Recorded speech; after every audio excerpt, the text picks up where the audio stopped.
Many of you have been writing to me on the topic of school safety and of guns. Today I want to read one of those letters and provide a response. And this letter is from Grace, who lives in Mannheim. And she says, I'm writing to ask you about your thoughts on gun control. I support the Second Amendment, but I do believe that there should be stricter background checks and the age limit should be increased to 21. I believe that these changes will make my community safer and will benefit the country as a whole.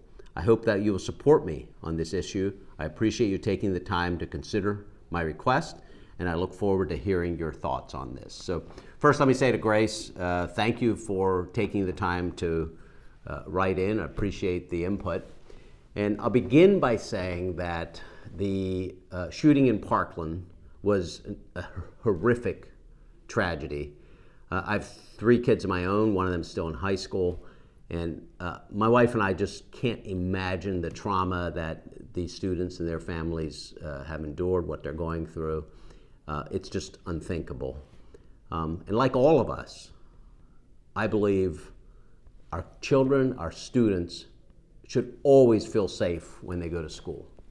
So we can and we should routinely evaluate the security protocols so that our schools are a safe, healthy, and a productive learning environment where students can go to learn and can go to dream big. Based on what we know about the Parkland shooter, this was exactly, the Cruz was exactly the type of person who should never have been able to purchase a firearm.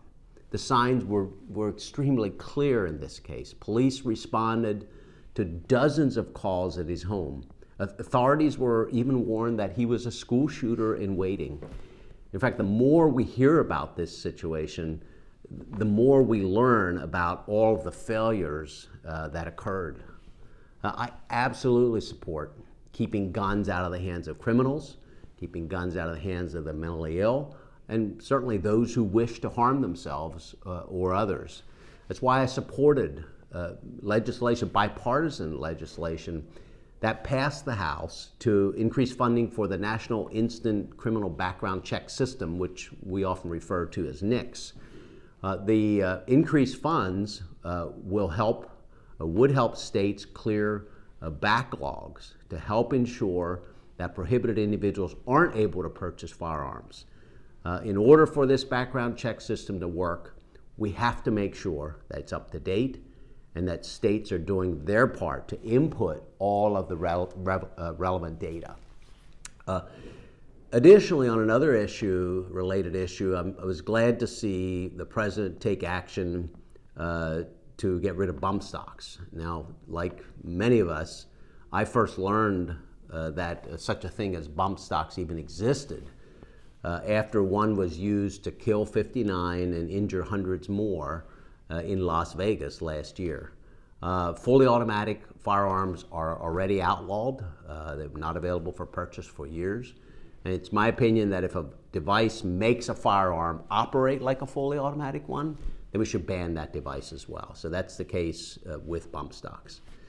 Another action that we took in the House just recently was we passed the Stop School Violence Act. And I voted for this legislation because it increases funding for evidence-based safety programs that include such things as violence prevention training, anonymous reporting systems, crisis intervention teams, local law enforcement coordination, and deterrent devices. And exactly how those funds would be used can be decided at the local level.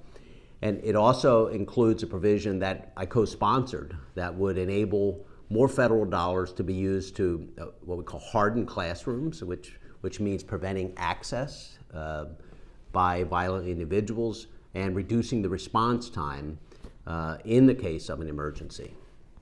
This issue of school safety, this issue of how to respond to shootings like we've seen, require an ongoing discussion that should include every one of us. We need to ensure that we have solutions, we implement those solutions, and also that they're in accordance with rights that are granted to all of us in our Constitution. So I certainly appreciate the input. I encourage more input on this issue, You can email me, you can set up a meeting with me in one of my office. So again, I'd like to thank Grace for this question. I look forward to continuing to take all of your input to Washington so that you have a voice as Congress debates this and other issues as well.